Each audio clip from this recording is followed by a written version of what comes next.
Fala rapaziada, eu sou o João Henrique. Eu tô aqui com o João Giroto pra gente começar o nosso podcast, nosso primeiro episódio, que vai tratar sobre as eleições e o tema da fake news. Sempre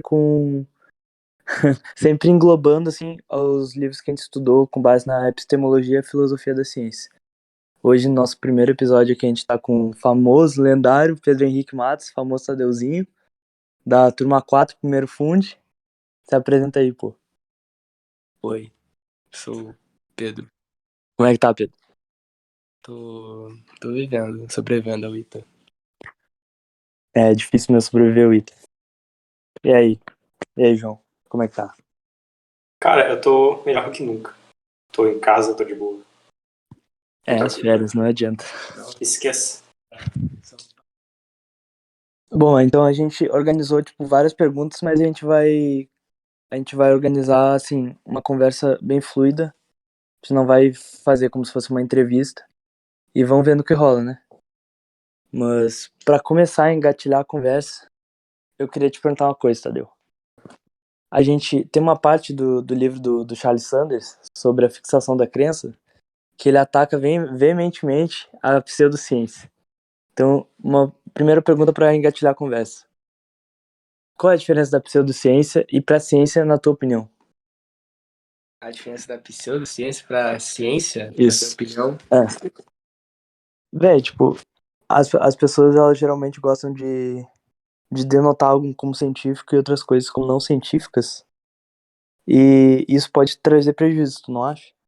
Tu acha que é correto pro bem da evolução humana a gente estabelecer fronteiras concretas entre a pseudociência e ciência? Pessoas que não tenham conhecimento talvez não possam usar do meio científico para realizar coisas boas? pseudociência que você quer dizer é quando você trata algo como sendo uma ciência falsa, porque quando eu penso pseudo Mas o que é uma ciência falsa? é. Essa é a conversa, né? Então, mas aí eu, tipo assim, como eu não tive muito acesso a essa linha de estudo, assim, tipo, o que seria um exemplo de pseudociência? Bom, Terraplanismo seria uma pseudociência? pode ser, porque eles não se baseiam em coisas científicas, sabe? Mas, por exemplo, existem remédios orientais, assim, que não são provados cientificamente que funcionam, mas funcionam, sabe? E a pessoa não provar não significa que ela não pode usar aquilo. Daí é justo a gente chamar esse tipo de coisa, esses remédios assim orientais, como pseudociência? Quando você, eu acho que você pensar nessa questão específica dos remédios orientais, eu acho que, assim, uma grande questão que você leva em conta desde quando você pode tratar o que é ciência como verdade necessariamente. Porque vamos voltar um pouco no tempo, voltando um pouco para Newton. Newton, na teoria, provou a lei da gravitação universal, o que todo mundo acreditava que era correto. Até ser deslumbrante chamado Einstein e falar que estava errado. Mas até o momento de Einstein formular a teoria da relatividade geral, todo mundo assumia uma teoria que na realidade não se consistia como verdadeira. E na realidade, até a época, era provada cientificamente. Então, eu acho que você descartar a pseudociência depende muito do que ela se transmite na realidade. Descartar completamente, eu acredito que seria somente uma questão de opinião. É como se você quisesse descartar um eleitor de um político A porque você apoia um político B. Mas a partir do momento que você vê fatos, tipo, independente se está comprovado ou não está comprovado, se torna falho. Então, se os remédios funcionam em todas as circunstâncias, sendo uma pseudociência, sendo uma ciência, eu não vejo por que descartar.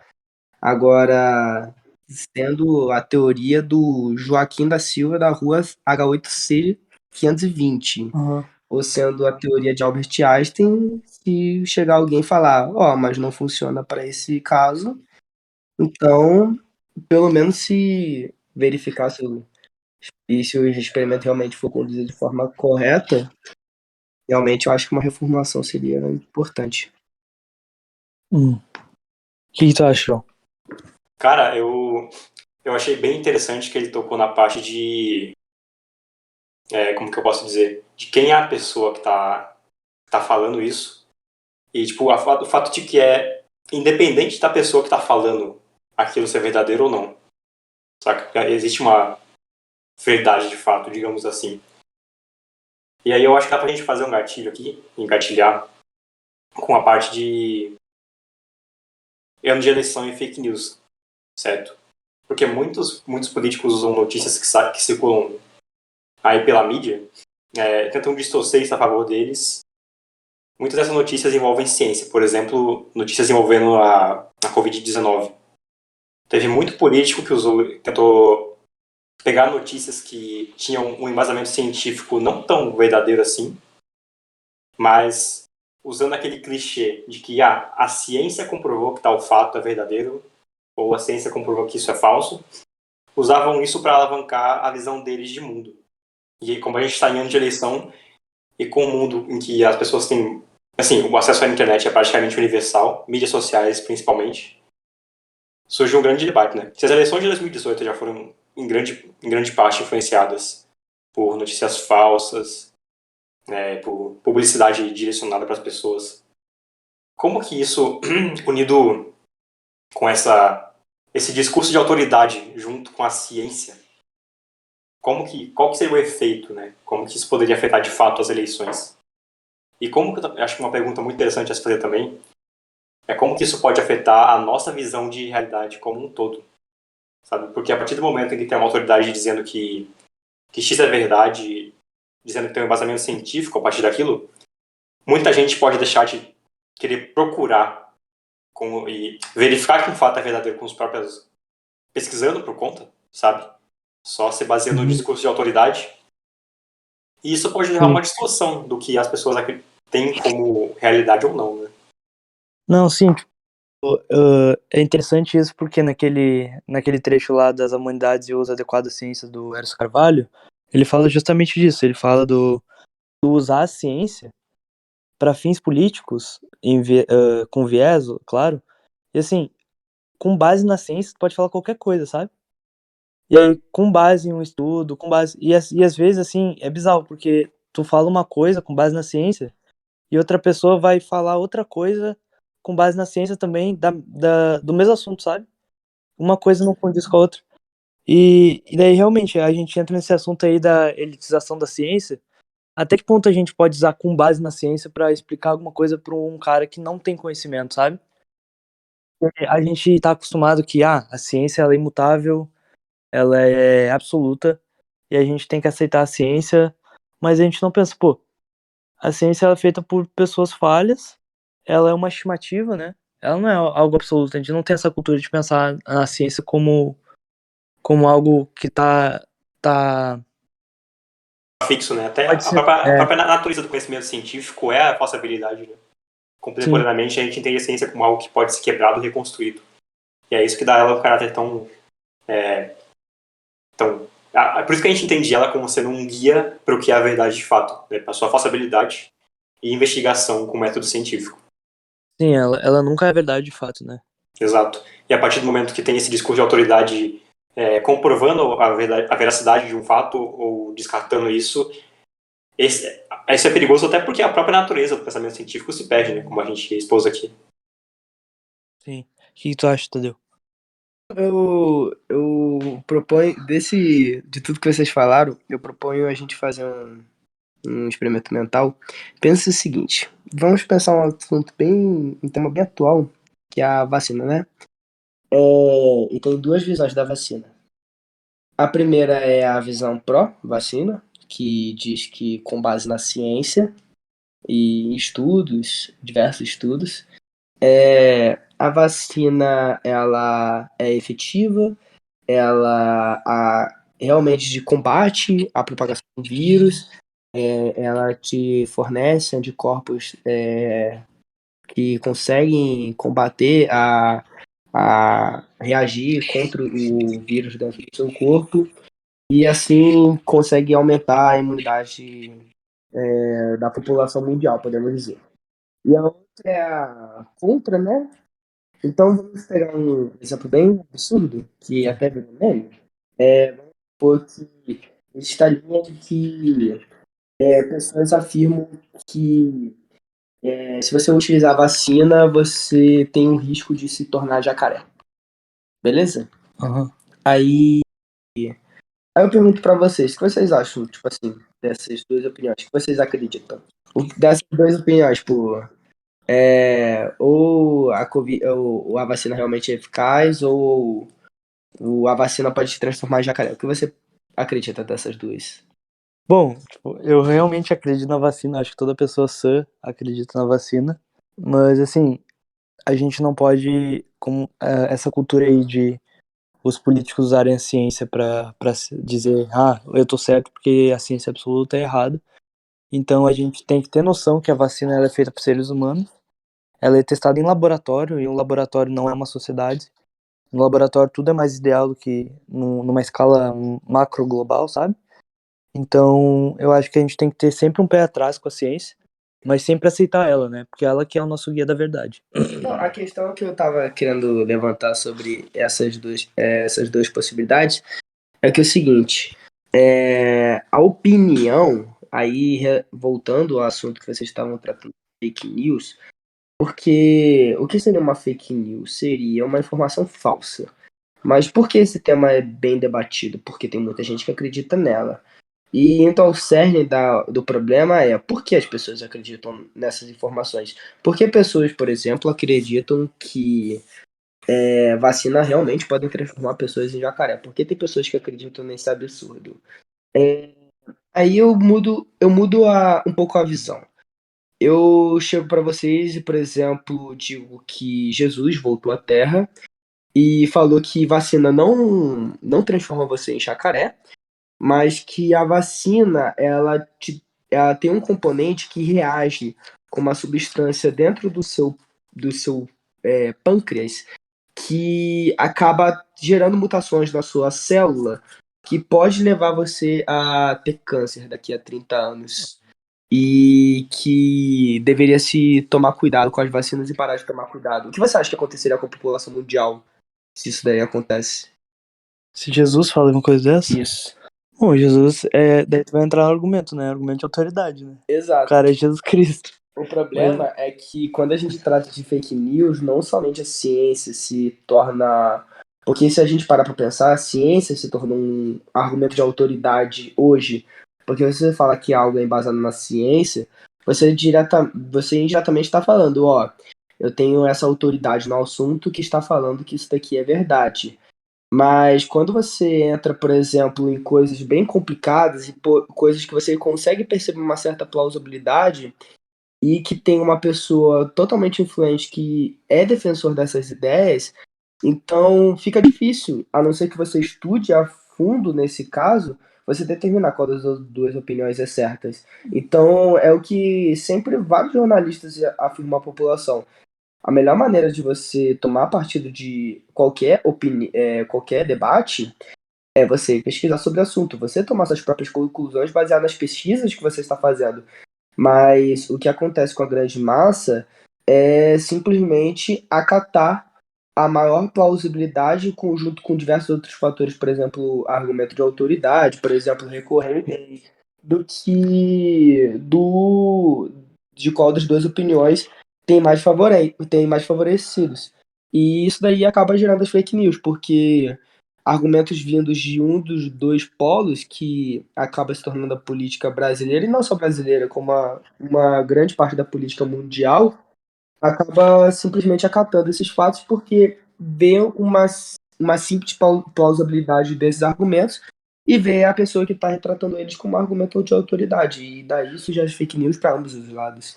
No Brasil, eu acredito que esse problema seja ainda mais acentuado. No Brasil e em países, tipo assim, em países de terceiro mundo que têm acesso à internet, mas que a população não tem uma educação de base sequer, entende? Porque se a população não tem não tem a educação de base, nem a educação de base, então isso quer dizer que o senso crítico deles não foi desenvolvido em grau algum, sabe? Como eles não têm o senso crítico desenvolvido, então o fato deles verem uma autoridade falando algo já é mais que o suficiente, na maioria dos casos, para fazer com que qualquer questionamento que pudesse surgir seja abafado, entende? Eu não sei se necessariamente em países de terceiro mundo, porque se a gente pega, por exemplo, o referencial que todo brasileiro gosta de pegar, que é os Estados Unidos, a bipolaridade dos Estados Unidos é muito mais acentuada do que do Brasil. E, tipo, lá ocorrem frequentes casos, tipo assim, que aqui no Brasil seriam tomados como absurdos. Lá, para você ter uma noção, quando o Trump, ele, em um certo momento depois, pós-eleição, o Trump já tinha perdido o cargo, o Biden já tinha assumido, o Trump, ele incentiva a vacinação para a sua população e grande parte dos eleitores, eles ficaram extremamente chateados com o seu representante porque ele era a figura da antivacina nos Estados Unidos. E isso não é tão acentuado aqui no Brasil.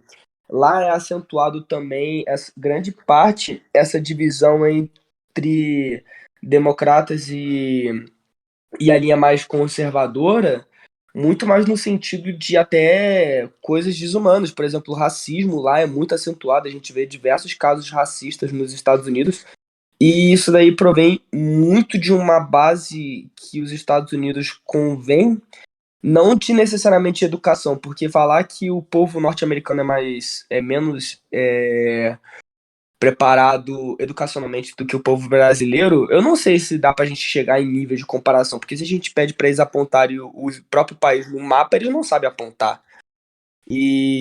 Mas se a gente pede, por exemplo, para uma pessoa do terceiro ano do ensino médio lá fazer uma questão de cálculo básico, ela consegue fazer, porque está na grade curricular. Então, eu não sei se isso daí necessariamente está vinculado à educação, mas sim com a palavra que você comentou, senso crítico, eu acho que é uma coisa extremamente importante nesse caso de ser trabalhada. E eu acho que isso daí é um pouco triste, porque uma das poucas matérias que abordam isso daí nas escolas, por exemplo, é filosofia e sociologia, que cada vez mais tem perdido o brilho ou necessariamente o espaço, podemos dizer. E isso daí pode acabar formando pessoas alienadas no futuro. Eu acho interessante botar uma coisa aqui que eu tinha esquecido de falar, que a gente pode citar o Francis Bacon, né, que ele é um ícone do empirismo e tal, que ele era um cara que afirmava que a verdade vai vir do indutivismo e da experiência. Ele citava exatamente isso na teoria dele dos ídolos, que o ser humano ele se afasta da verdade quando ele assume um desses quatro ídolos, né, o da tribo, da caverna, do foro, do teatro. E às vezes assim, a gente vê uma pessoa como ídolo e por ver ela como ídolo, a gente vai aceitar qualquer coisa que ela fala, sabe? Então é muito mais fácil manipular uma população assim. Sim. E fica ainda mais fácil, tipo, se você levar em consideração o que o Charles Sanders fala, né? Voltando no Sanders, em A Fixação da Crença, ele reitera que o ser humano, quando se encontra em um estado de dúvida, ele reitera que esse é um estado muito desconfortável para o ser humano. E que ele vai geralmente buscar um caminho, assim, o mais rápido possível para passar desse estado de dúvida para um estado de certeza, sabe? Então, sair da dúvida e partir para o conhecimento bem definido. E quando a pessoa não tem um senso crítico desenvolvido, né? Voltando à nossa temática anterior, muitas vezes esse discurso de autoridade acaba sendo o caminho mais fácil para ela chegar e adotar uma ideia como sendo verdade. Sim. É interessante isso, né? Porque a pessoa, ela não percebe, mas ela prefere viver num mundo de fantasia, achando que ela tá correta, do que tentar encarar a realidade e ter essa irritação da dúvida, sabe? Ela prefere ter uma crença bem definida, que é um ponto seguro pra ela, do que ter a irritação da dúvida, mesmo que ela esteja sendo enganada. Vejo o terraplanismo como exemplo. Sim. O terraplanismo é um caso engraçado, porque o próprio Sanders, em Fixação da Crença, ele fala que, mesmo que a pessoa adote um ponto de vista que, digamos, seja incorreto, né, seja aceito socialmente como incorreto, mas a pessoa adota esse conhecimento como certo para ela, porque tem uma comunidade ali que aceita e tal. Inevitavelmente, por estar vivendo em sociedade, vai haver um confronto entre as ideias que essa pessoa tem e as ideias da sociedade em si. E muitas vezes a gente vê os terraplanistas, mesmo quando confrontados com evidências de que a Terra é de fato esférica e que argumentos que vão contra todas as observações que os terraplanistas fazem, é frequente, é muito comum, que mesmo assim eles continuem sendo adeptos ao terraplanismo e muitas vezes adotem, digamos, desculpas para desviar para desviar quais críticas que sejam sendo feitas à teoria deles. Por exemplo, eles adotam um modelo de que o Sol e a Lua se encontram na parte de cima da Terra plana, certo? Localizados em cima e o Sol no centro, digamos, e a Lua girando ao redor dele. Existe um consenso no mundo científico de que se o Sol tivesse a uma distância tão pequena quanto a defendida pelos terraplanistas, a intensidade de radiação que chega aqui na superfície da Terra seria tão forte que a vida não seria possível. E os terraplanistas simplesmente dizem que a teoria científica por trás da intensidade de radiação, a teoria que levou a essa conclusão, é completamente invenção. É uma falsificação feita pela NASA para falsificar o terraplanismo. Engraçado Saca? que é pela NASA sempre, sendo que a NASA tem nada a ver com isso. Exatamente. Tipo, eu vejo isso bem nichado aqui no Brasil. Aqui no Brasil a gente tem, realmente, assim, parece dois times de futebol diferentes, sabe? Um usando a camisa do Brasil, o outro todo de vermelho, brigando, assim, na rua, sabe? E uma coisa interessante de se ver é que, assim, quando uma pessoa assume uma posição, a famosa direita ou a famosa esquerda, ela parece que ela é puxada por causa de algum assunto, por exemplo, me interessei por legalização da arma, eu acho que a arma devia ser legalizada, eu vou ver quem defende isso. Daí ela vai lá e vê que vários caras de predominantemente conservadores defendem um troço desse e começam, assim, a puxar tudo do conservadorismo e acreditar naquilo, sabe? Parece que tu abre uma caixinha e por exemplo, tu não vê um cara não, não, claro que tu vê, assim, mas é bem mais difícil de achar. Um cara, por exemplo, com valores conservadores e que defende o aborto, sabe? Parece que todo mundo cai no mesmo quadradinho e tem que decidir o que vai querer, que vai querer acreditar, o que vai querer lutar, quais vão ser as tuas causas. E as causas elas nunca se intersectam, sabe? É sempre uma causa assim, da direita, da esquerda. E eu acho isso bizarro. Eu acho O que é engraçado, porque de certa forma, tipo, muitos desses sujeitos que são completamente alienados não têm o interesse do pensamento em si. Porque não é que podemos dizer não é justificado. Na realidade, todas as questões, tanto podemos dizer de esquerda ou de direita, têm suas próprias justificativas.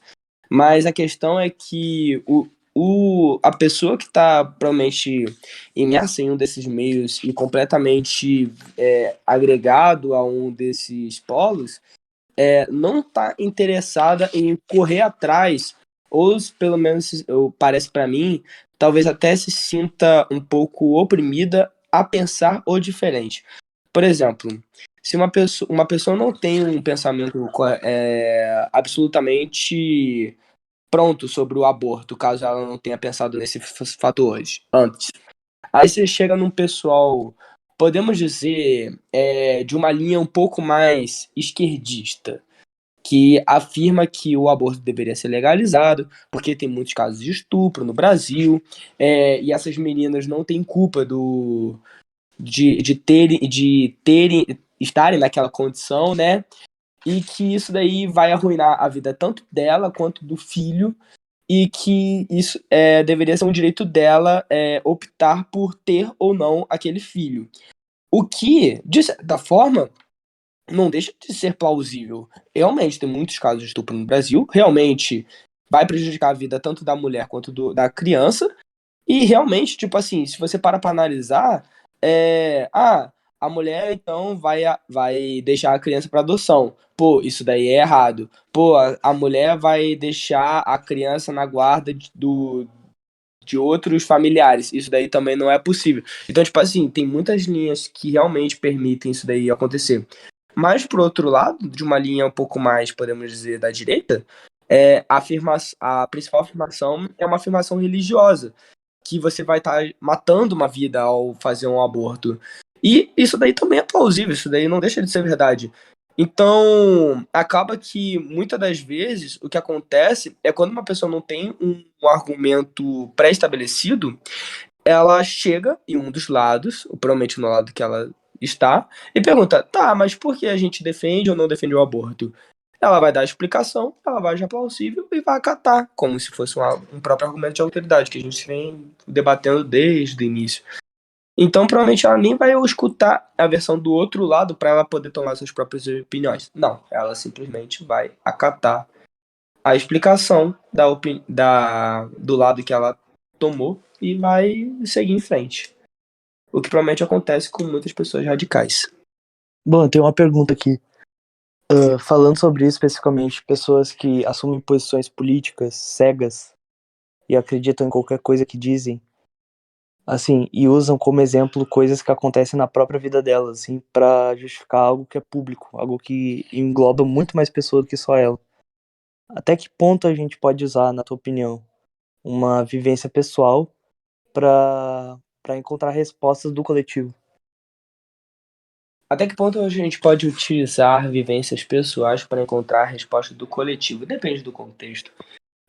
Eu acho que se a gente tratar, por exemplo, de assuntos singulares, por exemplo, devemos abrir devemos criar uma lei que permita é, a, a execução de criminosos que cometeram crimes hediondos, no caso. E você pega um caso particular, por exemplo, de um cara que foi acusado de assassinar, estuprar duas crianças e foi condenado à cadeira elétrica. E depois de 10 anos descobrem que na realidade ele era só o criado da casa e quem tinha sido o real assassino na realidade foi o vizinho. Você pode tomar isso daí como um caso específico de uma pessoa específica que realmente pode mudar o contexto de tudo. Porque se acontece com ele, quem diz que não pode acontecer com outras pessoas, mesmo sendo um caso específico? Agora, se a gente pega uma decisão que é muito mais tomada do coletivo, que não seja diretamente drástica na vida de pessoas, por exemplo, vamos pegar por exemplo, a decisão de representante de turma da T4, por exemplo, que teve, nesse segundo semestre, teve dois eleitores, teve o Picuda e teve o Pijama. Você falar para mim que num caso específico para uma pessoa seria extremamente ruim o Pijama não ter ganhado as eleições e assumir como presidente, não influencia nada o fato dele ter sido a melhor opção para outras, para a maioria das pessoas. Então, dependendo do contexto, acho que depende do como vai afetar a vida individualmente das pessoas que vão ser desfavorecidas pela decisão, podemos dizer, do coletivo. Mas aí entra outro assunto. No caso, o que é o certo? Que a maioria decide ou existem valores imutáveis que não mudam? Pra mim, na minha opinião, né, existem regras morais assim que independem do que as pessoas vão acreditar. Existem coisas que a democracia não pode mudar. Por exemplo, se a maioria do pessoal, 51% da população decidir matar uma criança sem motivo nenhum, é a vontade da maioria. Mas é um valor imutável que isso é errado. Moralmente isso é errado. E não importa assim, se a maioria quer fazer isso. É errado. Então, foi exatamente o que eu comentei. Depende das circunstâncias. Nesse caso hipotético que você colocou, a consequência é gravíssima. É a morte de uma pessoa, que nem eu coloquei na morte do hipotética do cara que matou as duas crianças, que foi até esperado num caso real, que até virou filme. Me recordei agora, esqueci o nome do filme agora, mas é daquele que tem o Tom Hanks, que o cara faz, que o prisioneiro faz milagre. Shawshank. Não é. Não sei. Mas é baseado nesse filme. Foi provado depois que ele não tinha cometido os assassinatos. Então, depende muito depende muito do quão drástico é a mudança. Até que a gente vê isso na nossa própria política. Tem certas decisões que só é tomadas de forma unânime. E tem certas decisões que é aprovado só por maioria, e tem certas decisões que é aprovado por uma absoluta maioria. Por exemplo, o caso do impeachment da ex-presidente Dilma Rousseff, não precisou nem da maioria e nem da, da unanimidade. Precisou de uma absoluta maioria, ou seja, precisou de mais de 2/3 dos deputados para que o projeto seguisse em frente. E, no caso, foi. Então, na visão do governo, um caso da Câmara dos Deputados, para ser aprovado, do grau de recorrência que ele demanda, precisa da aprovação da absoluta maioria, não da unanimidade nem da maioria, podemos dizer. Sim. Beleza, assim, uma outra pergunta, tipo, na tua opinião. Como que a gente pode estimular as pessoas a ter sede pela dúvida pra a gente combater as fake news, os problemas aí? Como é que tu acha que o que a gente pode fazer, na tua opinião? Estimular a dúvida, eu acho que é algo muito, na minha opinião, né? É algo muito mais singular de cada pessoa e que só dá para estimular com o interesse. Você nunca vai estimular a pessoa a ter dúvida e correr atrás de algo que ela não tem interesse. Pegue seu caso, por exemplo, se alguns anos atrás, quando se, você se importava muito em saber bastante matemática, física e química para passar no vestibular do ITA, eu chego com uma questão para você, que você de alguma forma você acha que é plausível cair no vestibular, ia te gerar uma dúvida. Você ia querer correr atrás para ver como que resolve a questão ou descobrir sobre o assunto. Mas se nessa mesma época eu chego para você sobre por exemplo, essa questão filosófica eu que a não gente teria está vendo, vontade. aí você não teria vontade de correr Sim, atrás. como é que a gente faz pra querer ter vontade? Exato. A busca seria necessariamente vinculada ao estímulo, ao quão isso daí influenciaria na vida das pessoas.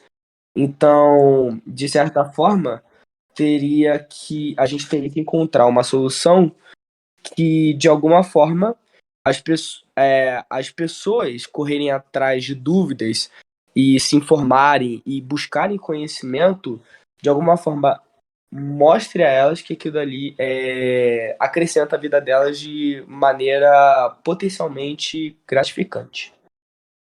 Então, teria que ser de alguma forma disso. Como? Não sei. Se eu soubesse da resposta, eu me elegeria para presidente do Brasil. Acho que um ponto interessante a se notar, só interrompendo momentaneamente, é que o método que a gente tem que afeta parcelas significativas da população e que é capaz de desenvolver o senso crítico que é necessário para que essa dúvida seja estabelecida relativa a fatos observados cotidianamente, é a educação. Então, investimentos em educação e uma reestruturação do nosso sistema educacional atual para algo que fosse mais voltado para questionamentos e para o raciocínio próprio do indivíduo, ao invés de simplesmente digerir algo que está mastigado, algo que vai engolir e aceitar como certo. Esse provavelmente é um método bem... Não vou dizer que é eficaz, até porque teria que ter dados para comprovar isso, mas provavelmente seria um dos métodos mais eficazes que a gente poderia adotar para motivar a dúvida, para motivar o senso crítico da população e, consequentemente, tentar diluir um pouco esse cenário altamente polarizado que a gente está vivendo hoje em dia. Em anos de eleição, a gente já está observando a situação atingir níveis cada vez piores, certo? Notícias recentes comprovam isso. Uhum. Concordo. Você perguntou uma forma de mostrar isso à população. Vamos supor que de alguma forma a gente consiga fazer uma campanha de conscientização que a gente consiga convencer as pessoas a estudarem política e votarem nos candidatos certos.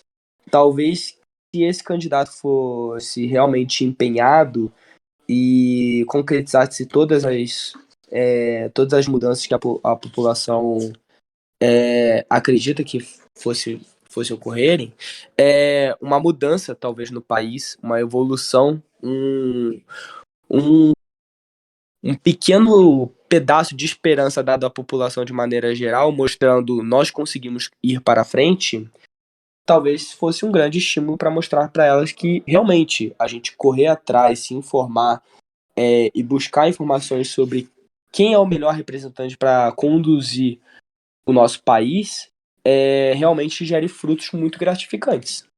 Eu problema é que às vezes o ego do ser humano é tão grande que, mesmo que as coisas melhorem, ele vai fingir que não estão melhorando só pra achar que tá certo, sabe? Isso acontece bastante. Pra uma situação particular, assim, eu conheço pessoas, inclusive da minha família, que não veem os problemas do governo, assim, a gasolina sempre foi alta, blá blá blá blá blá. Paga de boa o preço que tá, porque não quer admitir que o governo tá sendo ruim pra população, sabe? Então, assim, é uma coisa muito enraizada, principalmente na sociedade brasileira, que tem que ser combatida de um jeito bem específico, assim. É uma coisa, assim, que tem que ter bastante cuidado. Não sei se, tipo, um incentivo seria o suficiente, sabe? Porque as pessoas, elas param de agir racionalmente, as pessoas, elas esquecem o racional, assim, e fazem de tudo pra querer estar certo, né? Inclusive é a fixação da crença, né? Como dito no livro, é a fixação da crença, não tem como. Isso é um pouco complicado. Na minha família também tem pessoas que acreditam fielmente em ambos os lados, né? Tanto no lado, podemos dizer, da esquerda quanto no lado da direita, e acabam criando justificativas para erros não plausíveis. Eu já vi justificativa de ambos os lados, inclusive, até para até para falas ou comentários racistas, homofóbicos, machistas, por exemplo, justificando o porquê dele ter falado aquilo dali. Eu não tenho que ser justificado. O cara falou merda.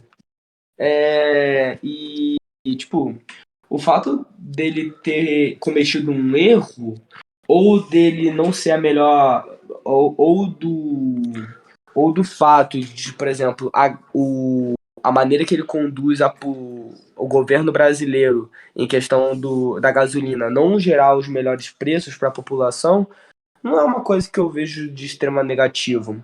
Não é por causa da gasolina que um cara vai ser eleito ou não vai ser eleito. E nem por causa da corrupção. A gente pode até ver mesmo, por exemplo, o caso do ex-presidente Lula, que está se reelegendo esse ano e está sendo um forte candidato para alcançar a presidência, mesmo tendo sido acusado de um dos maiores golpes de corrupção do Brasil. E tipo assim, são dois fatores completamente diferentes. São fatores que influenciam, mas não é por causa disso que ele vai ser eleito ou não vai ser eleito. Infelizmente, no Brasil, eu vejo muito mais como o cara que comanda o Brasil sendo o cara mais popular. E não necessariamente o cara com as melhores propostas. Porque se a gente parar para analisar, o governo brasileiro que é hoje, ele não é de todo mal. Ele é porque a gente enfatiza muito mais os defeitos do governo, mas falar que o governo foi extremamente ruim, a gente vai encontrar defeitos em todos os governos. Mas avaliar, talvez, quais benefícios que cada partido traz no seu na sua candidatura e avaliar qual dessas o nosso país precisa mais. Talvez isso daí seria uma solução um pouco mais plausível do que necessariamente a gente analisar por A ou por B, como pessoa, que nem várias pessoas analisam. É isso. Bom, assim, dica cultural, assim, pra fechar o primeiro episódio. Assistam Rede de Ódio, é um filme da Netflix. Não sei se ainda tem na Netflix, mas tem em qualquer plataforma. É um filme de um cara que... É um filme real, assim, é baseado em fatos. De um cara que ele era engenheiro de computação. E ele virou um hacker. E ele era tão bom que empresas gigantes, corporativistas, pagavam ele para ele criar contas fakes na Europa e divulgar notícias falsas com o intuito de quebrar a economia de outras empresas, as empresas concorrentes. Então o cara estimulava a ser contra-islâmico, estimulava um monte de coisa assim com base assim em notícias falsas de perfis falsos que quebravam os concorrentes de quem pagava ele. Então uma coisa bem interessante assim, que acontece bastante e a gente nem percebe, sabe? E é isso. Bom, só queria, para encerrar, agradecer a presença do Tadeu. Obrigado. Bom, é isso. A gente vai acabar agora o primeiro episódio. Vai ter mais um, e se Deus quiser, a gente tem mais um terceiro, porque é uma coisa bem legal de conversar. A gente vai agora procurar mais pessoas e que sejam dispostas a conversar, e é isso. Vai organizar as coisas aqui, a gente vai refletir sobre o que foi dito. E aí, obrigado por ouvir a gente.